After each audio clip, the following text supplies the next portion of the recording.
Another important idea, there's a whole fascicle where this is titled Being Time, called Uji. This gets pretty heady, so I'm going to try to describe it as clearly as possible. But basically, the idea is that time is not a separate entity from the things in the world. That is, existence and time are not separate things. So there's this idea of, you can think of time as a kind of external container. Like, time is a container and it contains events. Events happen in time. We already have that spatial metaphor in English. When in time did it happen? And then I say a number. So the idea is that in measuring it and quantifying it, we're kind of making it a thing. But it's not separable.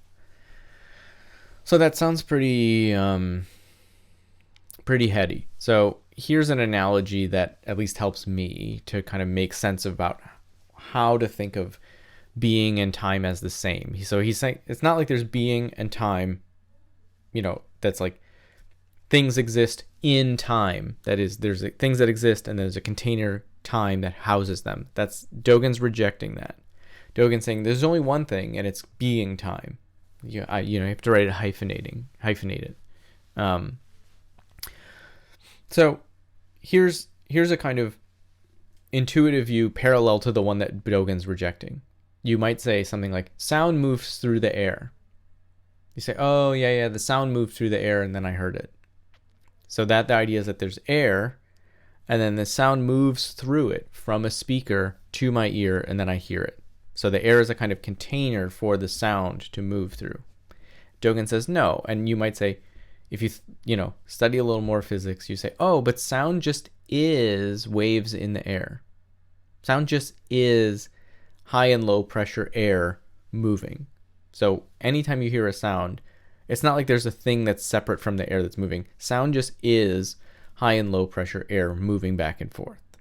So there you could kind of see a kind of Dogen-y view where Dogen says it's not like air is a container that houses sound. There's just sound air, right? Sound just is air doing a certain thing. There's not two different things. There's only one thing, sound air.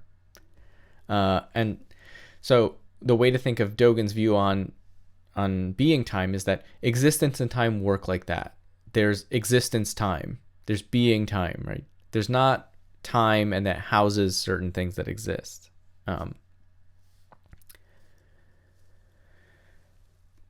So that's a quick, it gets complicated and it's hard to know what Dogen means because he doesn't write in a particularly straightforward way all the time. But this is also supposed to have kind of ethical aspects. So you no longer see, for example, time as this kind of external oppressive thing. You have to do an X and Y in a day. Instead, time just is part of the world. Time just is my mind doing something in the world. It's not a separate thing that I live within. And then, once you have that, you can kind of play with the experience of time. So, you can think of how an hour with a good friend feels, and then how 15 minutes alone in a waiting room without your cell phone feels. The experience of that is pretty different. So there's this idea of also there's an experiential quality to this, and that's not a separate thing, but that's kind of very wrapped up with our minds. And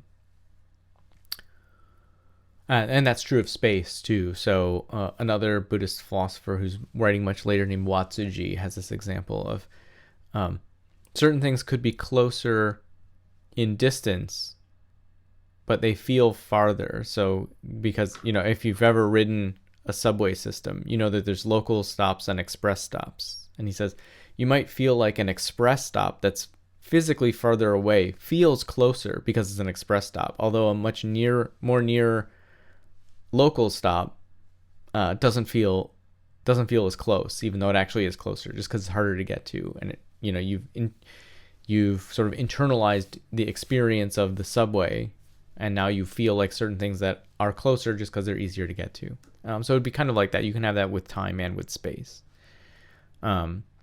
So the basic idea is that Dogen's rejecting this idea of time as a thing that's separate from existence and houses it. And he says, no, there's just time and existence are aspects of one thing, time existence, in the way that kind of, I try to give this analogy with sound air. So that's an important idea in Dogen.